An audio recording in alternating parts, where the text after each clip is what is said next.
Posibleng tumindi ang banta ng nuclear war dahil sa plano ng Moscow na gumawa ulit ng mga pinagbabawal na ballistic missiles. Depensa ng Russia, Amerika naman ang nanguna at nag-deploy pangaraw dito sa Pilipinas. Nasa frontline ng balitang yan, si Brian Castillo.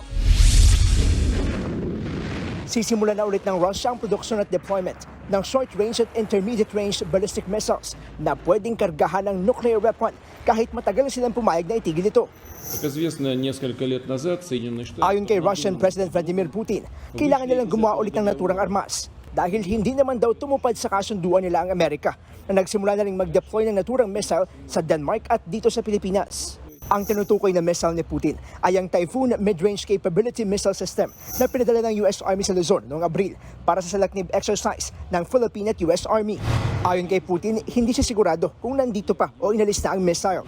Pero sa ilalim ng 1987 Intermediate Range Nuclear Forces o INF Treaty, nagkasundo noon ng Amerika at ang dating Soviet Union na sirain at huwag nang gumawa ng mga missile na may range na 500 hanggang 5,500 kilometers. Ginawa ito noon para maiwasan ang banta ng nuclear war.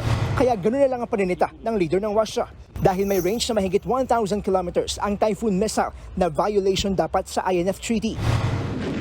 Yun nga lang 2018 pa nag-withdraw sa kasunduan ng Amerika dahil sa aligasyon din nila na Russia ang una nag-develop ng mga binan na missiles. Bagay na ilang beses na rin pinabulaanan ng Moscow.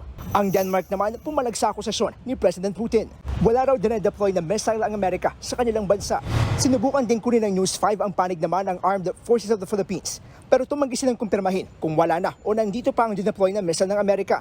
Ang US Embassy naman, sinabing Washington DC na raw ang dapat sumagot sa issue. Nagbabalita mula sa frontline, Brian Castillo, News 5. Mga kapatid, Cheryl Cosim po, huwag maging huli at maging una sa lahat sa balitaan.